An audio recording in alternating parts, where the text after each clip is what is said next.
Oke, kita awalnya ini karena sudah 12.40. Bismillahirrahmanirrahim. Assalamualaikum warahmatullahi wabarakatuh. Waalaikumsalam. Waalaikumsalam warahmatullahi Alhamdulillah, summa alhamdulillah, wa syukrulillah, summa syukrulillah, wala haula wala quwwata illa billah, wassalatu wassalam ala rasulillah Muhammad sallallahu alaihi wasallam. Oke, terima kasih kehadirannya segenap mahasiswa-mahasiswi S1 Keperawatan dari kelas A. Eh, Mohon maaf jadwal berubah agak siang karena ada kelas farmasi di pagi hari. Mudah-mudahan tidak mengurangi keberkahan kita dalam menuntut ilmu. Sebelumnya, dengan mengharapkan ridho dan rahmat dari Allah Subhanahu wa Ta'ala, mari kita awali majelis ilmu ini dengan melafadzkan basmalah. Bismillahirrahmanirrahim. Kita hari ini akan sama-sama merenungkan, mendalami Islam ya, terkait dengan saintek atau iptek. Bagaimana integrasinya, bagaimana sinerginya. Tentu di sini kita nanti akan mengacu pada dua dalil ya, dalil nakli, dan juga dalil akli ya. Saya kira itu jangan lupa untuk absensi di Edu ya, maksimal pukul 13.30. Dan diawali dari presentasi kelompok, kemudian forum diskusi, anggapan atau pertanyaan, dan bagi kelompok yang tidak presentasi, perwakilan minimal mengirim satu pertanyaan. Saya kira itu silakan bisa segera dimulai, kita sampai pukul 13.30.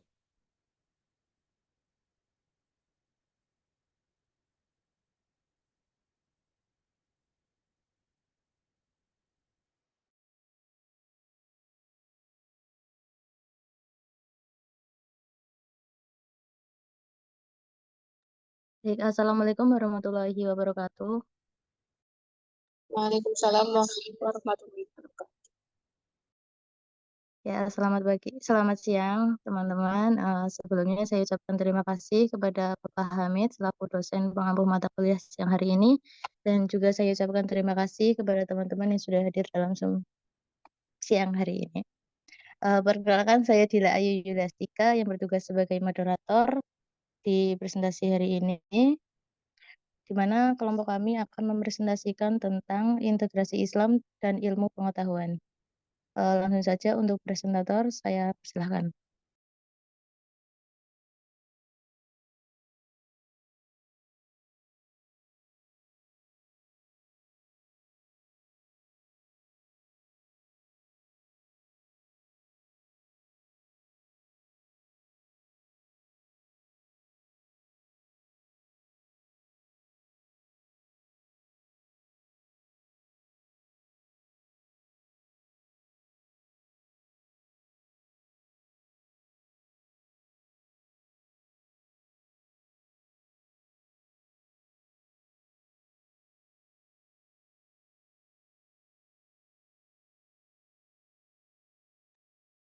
Latar belakang. Integrasi ilmu merupakan salah satu solusi dalam mengatasi dikotomisasi ilmu.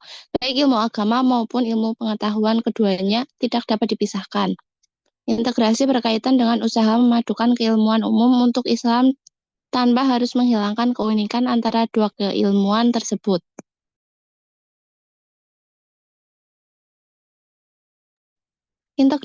Integrasi Islam dan ilmu pengetahuan. Kunto Wijoyo menyatakan bahwa inti dari integrasi adalah upaya menyatukan, bukan sekedar menggabungkan, wahyu Tuhan dan teman pikiran manusia. Ilmu-ilmu integralistik tidak mengucilkan Tuhan, sekularisme, atau mengucilkan manusia.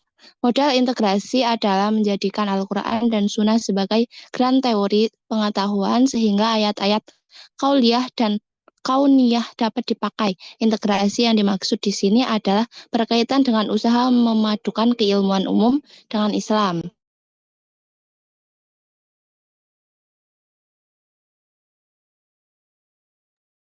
Hakikat ayat-ayat Allah Subhanahu wa Ta'ala. Allah Subhanahu wa Ta'ala berfirman bahwa Al-Quran diturunkan langsung olehnya sehingga tidak ada keraguan di dalamnya.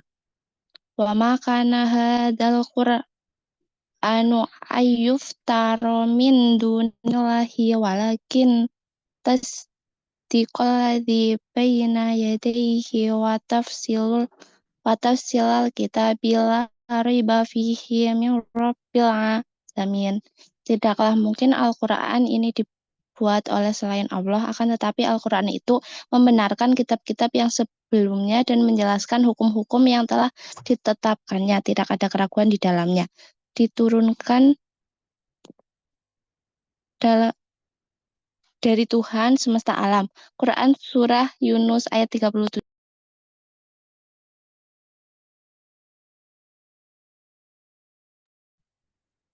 Dan Al-Quran merupakan kitab yang menjelaskan segala sesuatu yang ada di alam ini sebagai bahan renungan bagi orang-orang yang berpikir. Artinya, dan ingatlah akan hari ketika kami bangkitkan pada tiap-tiap umat seorang saksi atas mereka dari mereka sendiri, dan kami datangkan kamu, Muhammad, menjadi saksi atas seluruh umat manusia, dan kami turunkan kepadamu Alkitab Al-Quran untuk menjelaskan segala sesuatu dan petunjuk serta rahmat dan kabar gembira bagi orang-orang yang berserah diri. Quran Surah Al-Nahl ayat 89. Baik, langsung saja kesatuan antara ayat Quliyah dan Kauniyah. Antara lain, ayat Qauliyah dan ayat Kauniyah mempunyai kaitan yang sangat erat sekali karena memang satu sama lain adalah satu kesatuan. Secara umum, cara memahami ayat Qauliyah adalah dengan cara mendengarkan dan dibaca. Sedangkan ayat Kauniyah dengan cara dilihat. Ayat Kauniyah sebagian pembuktian kebenaran dan kauniyah, sedangkan ayat kauniyah merupakan isyarat bagi manusia agar melihat ayat kauniyah dan mengetahui kewajiban taufakur. Allah menjadikan sebagai salah satu sifat orang-orang yang berakal. Ulul albab yaitu orang yang menggunakan pikiran, akal, dan nalar untuk mengembangkan ilmu pengetahuan dan penggunaan hati yang untuk menggunakan dan mengarahkan ilmu pengetahuan tersebut dalam tujuan peningkatan akidah, ketekunan beribadah, dan ketinggian akhlak yang mulia, seperti dalam Quran Surat Al-Imran ayat 190-191. Dalam kepatutan pada ayat Qur'an, hukum dan terpenting adalah tauhid, tahu keesaan Allah, akhlak, moralitas, dan keadilan, hukum, kepasangan positif dan negatif, atau maslahat dan nafsadat, yaitu tanda-tanda kebesaran Allah yang ada di jagat raya.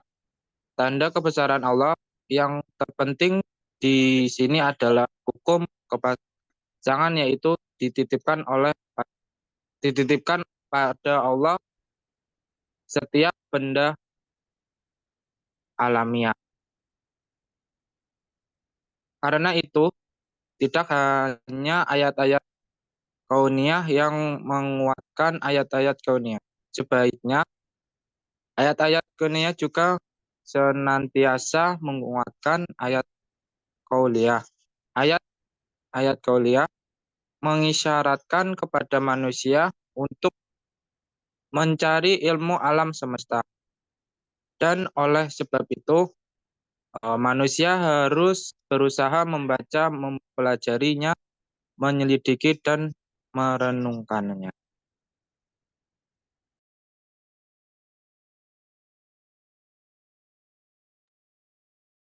Kesimpulannya, dalam sejarah ilmu pengetahuan ini berawal dari sebuah pemikiran-pemikiran cendekiawan Muslim yang menghasilkan suatu peradaban pengetahuan dalam Islam untuk sendiri. Namun dengan adanya perkembangan zaman tersebut, maka ilmu pengetahuan pun berkembang begitu pesat tanpa adanya kontrol dan agama Islam sendiri yang mengakibatkan adanya ilmu pengetahuan yang tidak beretika. Ilmu pengetahuan lebih memusatkan pada nilai-nilai kebenaran yang bersifat empiris. Sedangkan kebenaran ilmu pengetahuan ini ironis dengan kebenaran yang ada di agama, di mana nilai-nilai kebenaran yang ada di agama ini selain mengarahkan pada nilai kebenaran empiris tanpa juga menilai kebenaran dari nilai dogma atau kepercayaan terhadap sesuatu yang sifatnya terkadang sangat irasional. Thank you. Baik, saya ucapkan terima kasih kepada presentator yang sudah mempresentasikan materi dengan sangat baik. Selanjutnya yaitu sesi diskusi. Silakan yang ingin bertanya, tulis di kolom chat.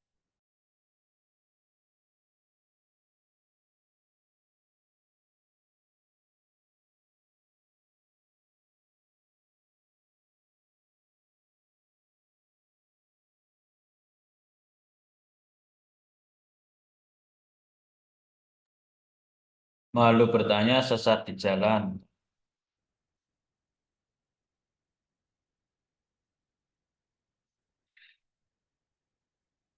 Saya tutup ya.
Baik, izin menjawab Mbak Cilda Aminita Fatih, bagaimana integrasi antara ilmu agama dan ilmu sosial dapat memberikan wawasan baru dalam konteks masyarakat Muslim, yaitu integrasi antara ilmu agama dan ilmu sosial dapat memberikan wawasan baru dalam konteks masyarakat Muslim dengan cara-cara berikut. Yang pertama yaitu pemahaman kontekstual, yang kedua resolusi konflik, yang ketiga pembangunan masyarakat, yang keempat pendidikan yang menyeluruh, yang kelima penguatan identitas, yang keenam inovasi sosial. Selanjutnya saya akan menjawab pertanyaan dari Mbak Amanah Purwaninggali. Pertanyaannya yaitu bagaimana cara Islam menempatkan ilmu pengetahuan dan sains modern dalam kehidupan sehari-hari. Yang pertama yaitu mencari ilmu sebagai ibadah. Yang kedua, menghormati ulama. Yang ketiga, menerapkan ilmu dalam kehidupan. Yang keempat, menjaga keseimbangan. Bagaimana Mbak Amanah? Baik, terima kasih Mbak Tira. Izin menjawab pertanyaan dari Mbak Ersa Amelia Ardani. Pertanyaannya, mengapa harus terjadi integrasi antara Islam dan ilmu pengetahuan?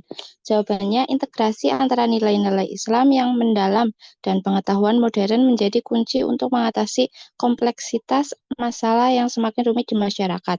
Dengan adanya kolaborasi antar bidang ilmu, umat Islam dapat berperan aktif dalam menciptakan solusi yang berkelanjutan untuk masa depan dunia yang lebih baik. Bagaimana Mbak Ersa?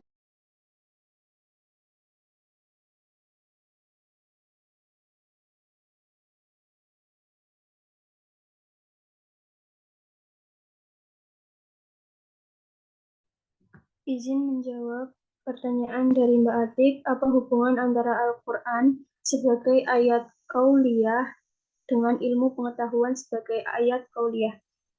Jawabannya, Al-Quran sebagai ayat qauliyah seringkali memotivasi manusia untuk mempelajari ayat qauliyah atau alam semesta.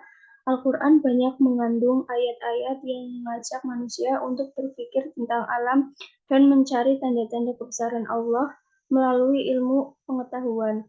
Kedua jenis ayat ini saling melengkapi. Wahyu ilahi mengarahkan manusia kepada kebenaran spiritual, sementara ilmu pengetahuan membantu kita memahami hukum alam yang diciptakan oleh Allah. Bagaimana Mbak Atik? Baik, terima kasih.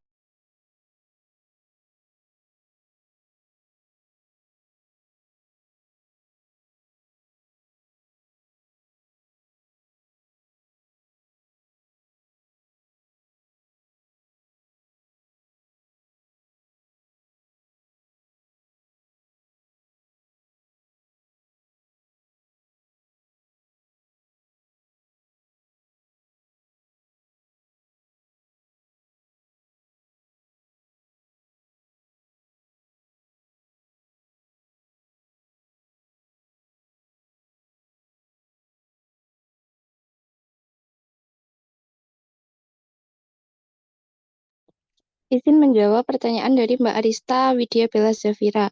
Bagaimana pandangan filsafat Islam tentang hubungan antara etika dan kemajuan ilmu pengetahuan?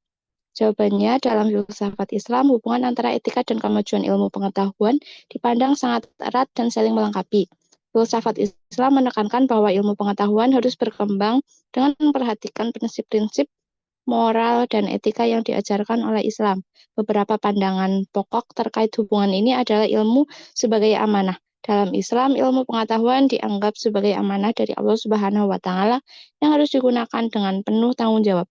Pencarian ilmu tidak hanya bertujuan untuk menambah pengetahuan, tetapi juga untuk membawa manfaat bagi umat manusia dan alam semesta. Bagaimana Mbak Bella? Baik, terima kasih.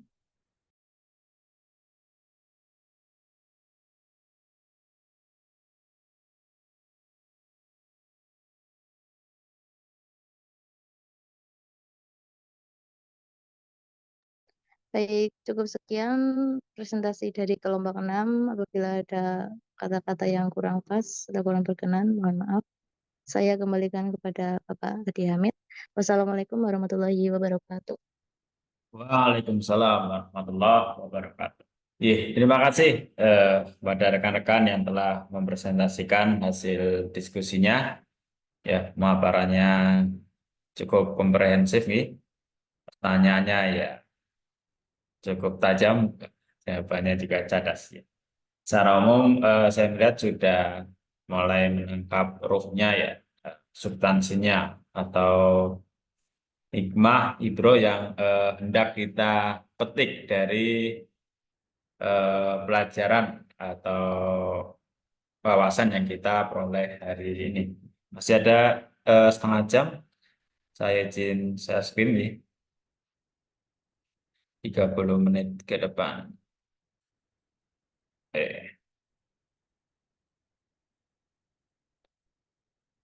Jika ada pertanyaan nanti saat saya membacakan? Boleh raise hand ya, atau langsung open mic ya, atau bisa juga di kolom chat. Tidak harus menunggu selesai presentasi saya. Oke, integrasi Islam dan ilmu pengetahuan teknologi. Kalau sekarang dengan nomenklatur saintek, ini belum saya rubah ya berarti. Saintek.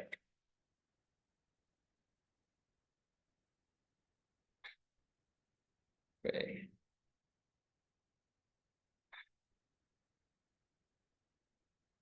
Pertama, oh ini juga nih, ya udah nanti saja. Pertama, hakikat ayat-ayat Allah ya.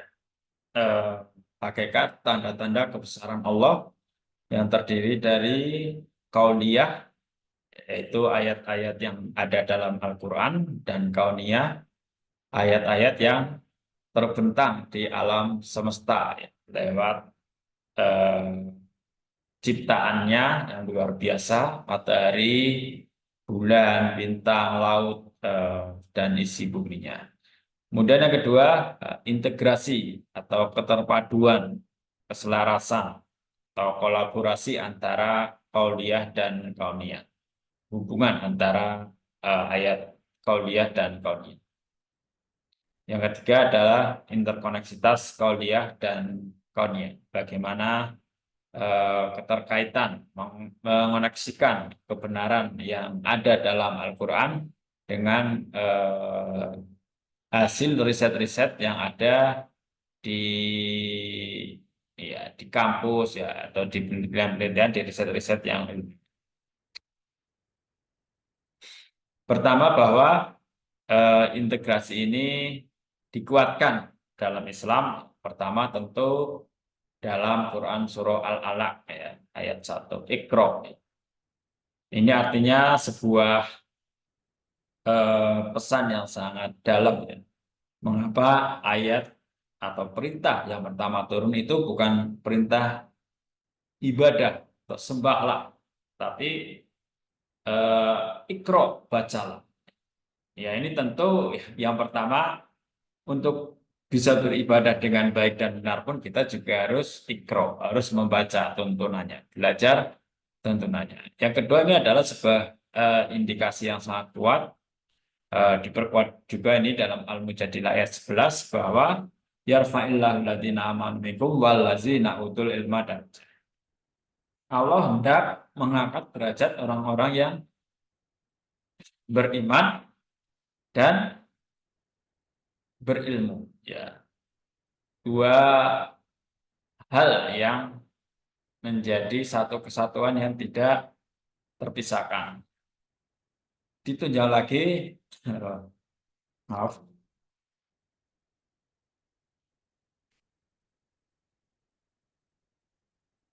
ditunjang lagi dengan sebuah hadis ya, yang menegaskan, menguatkan utlubu ilmi walau bisik. Atau lebih kuat lagi, tolabul ilmi fardhu ala kulli muslimin wa muslimah. Bahwa menuntut ilmu itu wajib bagi setiap muslim dan muslimah. Kalau ada kata penekanan wajib, berarti hakikatnya ketika kita meninggalkannya itu berdosa. Ya. Menuntut ilmu tentu bisa dilakukan secara formal maupun secara non formal, melalui pendidikan formal maupun melalui membaca secara non formal. Dan yang kedua juga berarti kalau wajib itu, diwajibkan itu berarti itu untuk kebaikan manusia itu sendiri. Ya. Yang inilah yang dilalah. Nah, dilalah malah umat Islam ya, yang mengaku beriman kepada kitab Allah, tetapi hakikatnya tidak benar-benar beriman. Karena perintah yang pertama saja turun tidak dilaksanakan dengan baik ya. Kita bisa lihat hasil-hasil survei itu ya, terhadap minat membaca. Indonesia selalu berada di negara terbawah dengan minat baca yang paling rendah. Budaya membacanya sangat rendah di Indonesia. Ini tentu ya menjadi bahan muhasabah bagi kita. Kita ini sesungguhnya beriman nggak sama kitab Allah. Kalau memang kita beriman, ya kita harus menjadi orang yang gemar membaca. Karena itu justru perintah yang pertama yang turun. Kita umat Islam mungkin kebanyakan beriman hanya dari aspek lahiriahnya. Ya sekedar punya Al-Quran, itu pun jarang dibaca. Ya, kalaupun dibaca baru baca Arabnya karena mendapatkan pahala. Tapi kapan kita membaca terjemahnya, ya? Tafsirnya? Ya karena kita bukan orang Arab, ya kita tidak tahu isinya. Padahal Al-Quran itu hudan, petunjuk. Ya, kalau ingin tahu apa sih petunjuknya, ya harus tahu artinya. Ya, harus baca terjemahnya minimal. Ya. Lebih baik dengan belajar tafsirnya. Di era sekarang tentu untuk belajar itu jauh lebih mudah ya. Dengan adanya media sosial, ada YouTube dan lain sebagainya, itu memudahkan kita untuk belajar kapanpun, dimanapun. Kita bisa belajar dari Elon Musk ya, orang terkaya di dunia saat ini. Beliau ketika diwawancara mengatakan, dari mana Anda belajar? Banyak ilmu yang dia dapat, tapi tanpa melalui pendidikan formal. Elon Musk ini yang punya mobil Tesla, pabrik mobil Tesla, termasuk yang punya Twitter ya. Ini mengatakan setiap hari dia belajar dari YouTube ya. Dari YouTube itu banyak ya kajian-kajian atau webinar-webinar yang ilmiah ya. Yes. Artinya tidak ada alasan bagi kita untuk tidak belajar Al-Quran ya. Bahkan kita bisa download Al-Quran digital, tafsir digital ya untuk belajar. Atau kita bisa belajar seperti Bill Gates ya, pendiri founder Microsoft, sekaligus orang terkaya di dunia juga. Dia walaupun orang Yahudi, tapi justru yang mengamalkan ajaran Al-Quran ini. Beliau menjadi orang yang gemar membaca. Setiap pekan dia punya target one week, one book.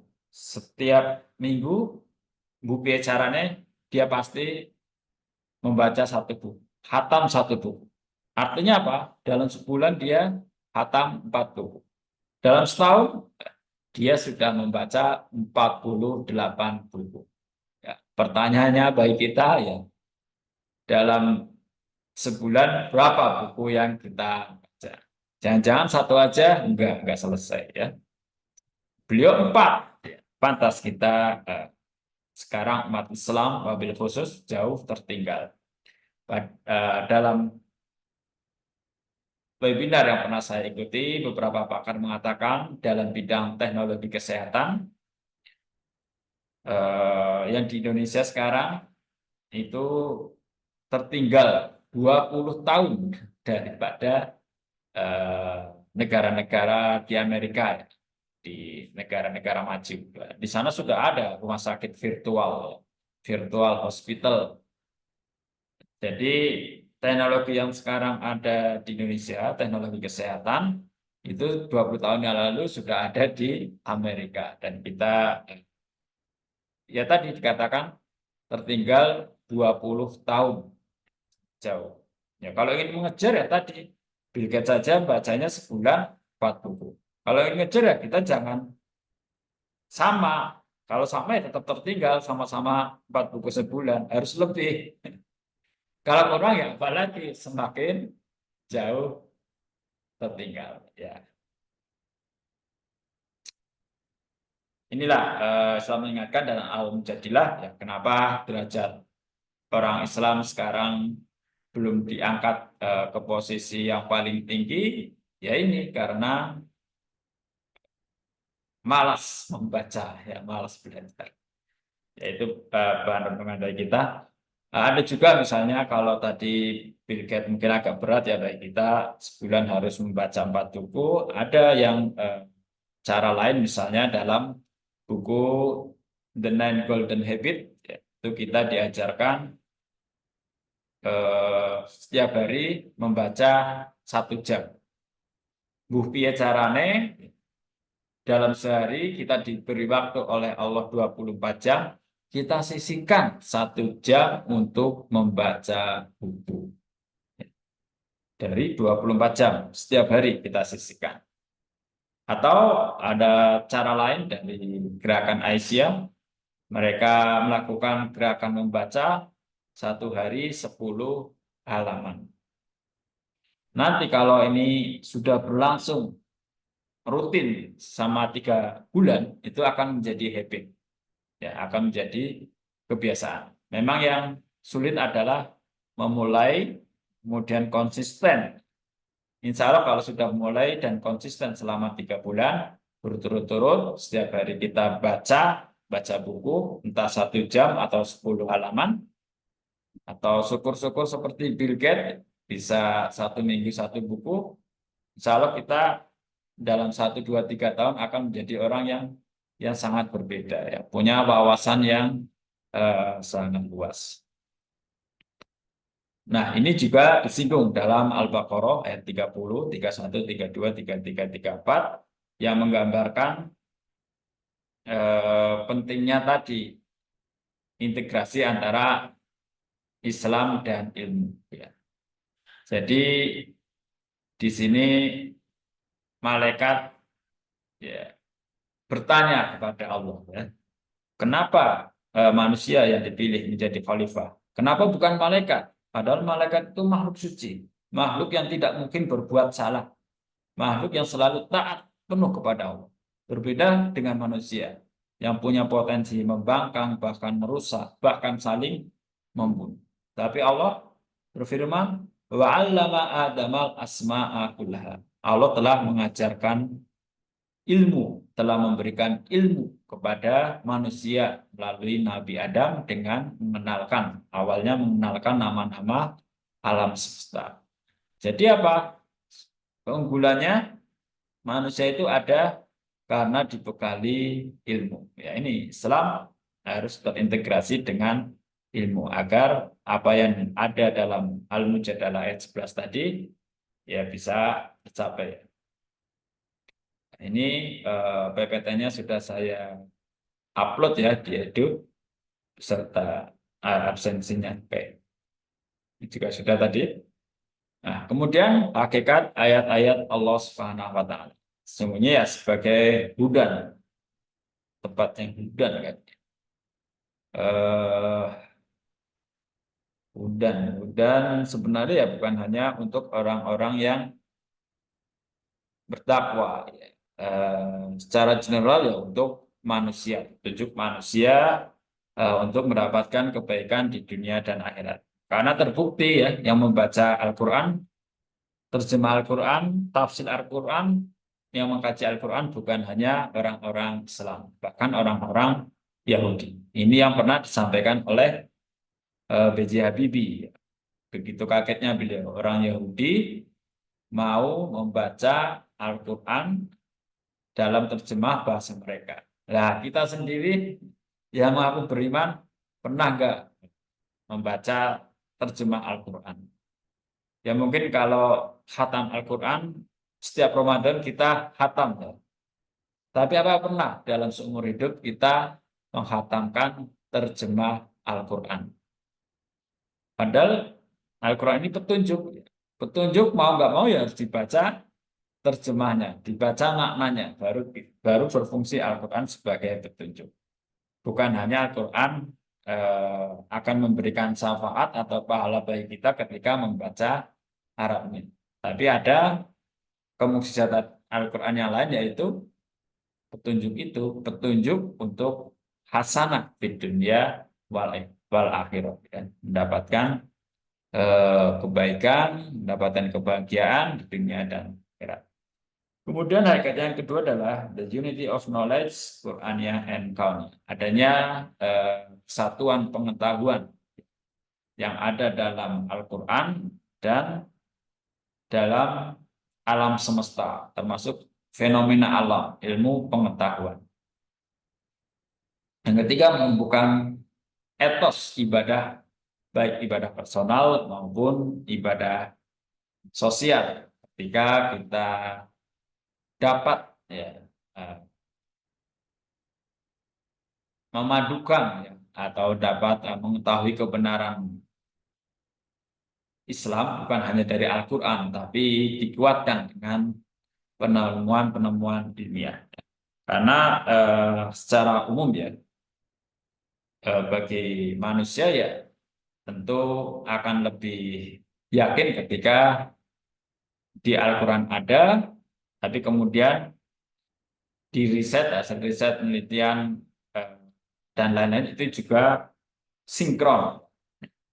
Nah, ketika tidak sinkron, ya, tentu kita bagi mereka yang umat Islam ya akan meyakini bahwa Al-Quran itu adalah kebenaran yang mutlak, yang tidak mungkin salah. Berarti yang salah adalah penemuan ipteknya, mungkin masih ada yang kurang. Tapi ini kan persoalannya bagi yang non-Muslim tidak begitu saja percaya kepada Al-Quran. Mereka lebih cenderung kepada penemuan ilmiah. Oke.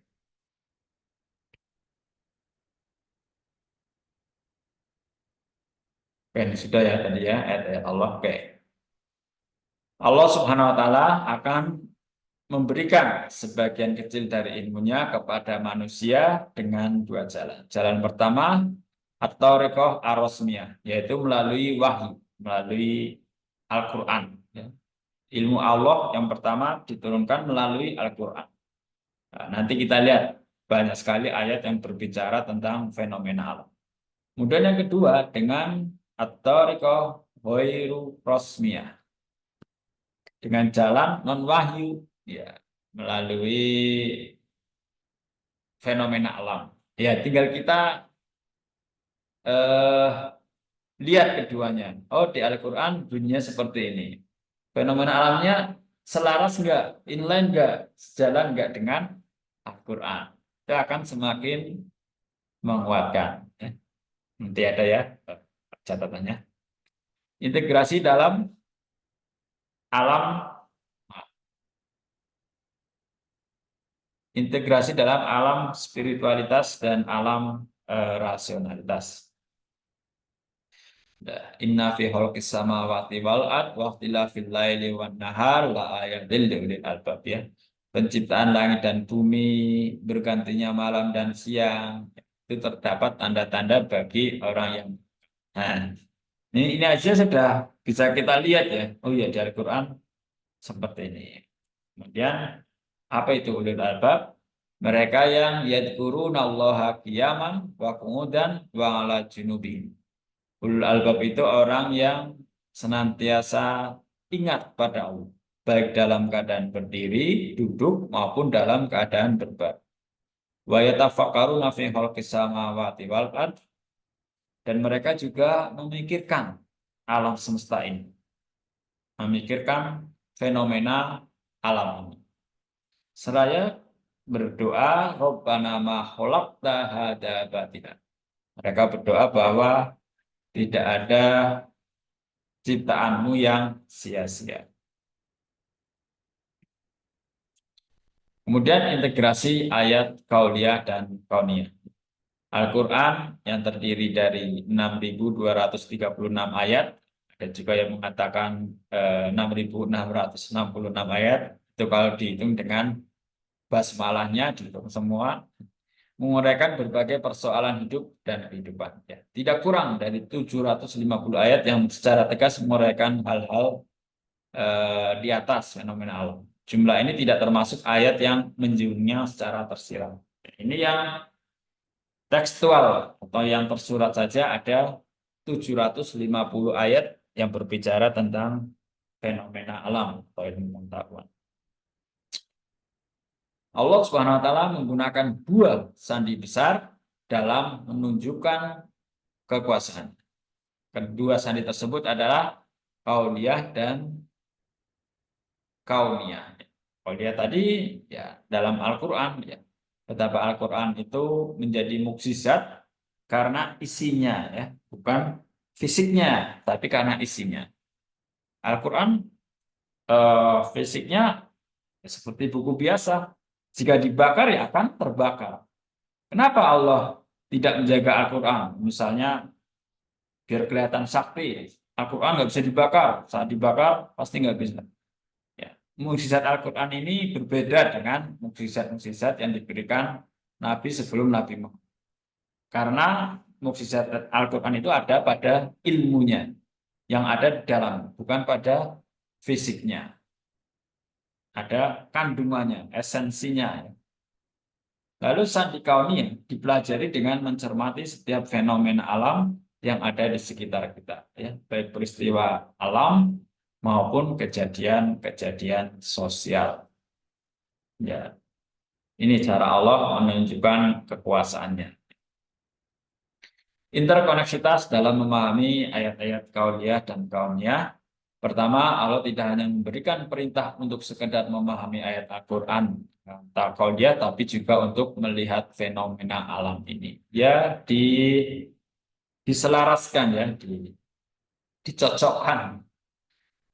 Kemudian dalam pandangan seorang muslim, ayat kauliyah akan memberikan petunjuk isyarat bagi kebenaran ayat-ayat kauniyah. Ya, karena kita meyakini kebenaran mutlak Al-Quran ya seharusnya itu muncul dalam fenomena alam. Jika tidak, ada kemungkinan ya kualitas manusia ini yang belum menemukan kebenaran tadi. Karena kita yakin bahwa kebenaran dari manusia itu sifatnya nisbi, ya, sifatnya relatif. Tidak ada kebenaran mutlak bagi seorang manusia. Nah, ini contoh ayat yang mengisyaratkan fenomena alam.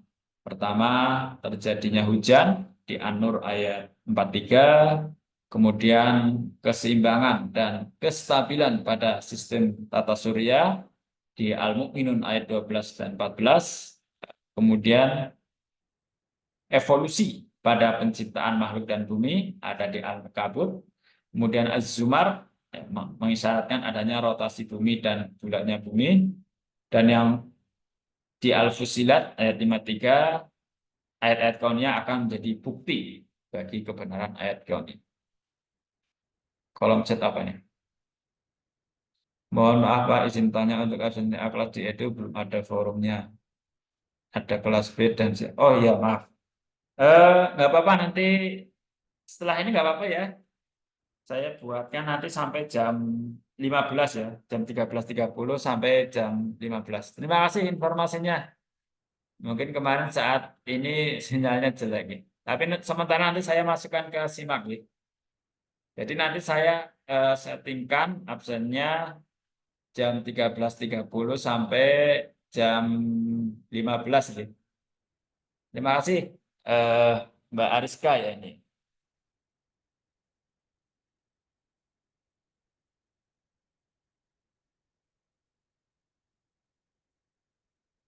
Kemudian dalam An-Nur ya, ini penjelasan yang tadi nanti bisa di ini ya. Oke, saya kira itu sambil saya siapkan absensinya. Mohon maaf sekali lagi.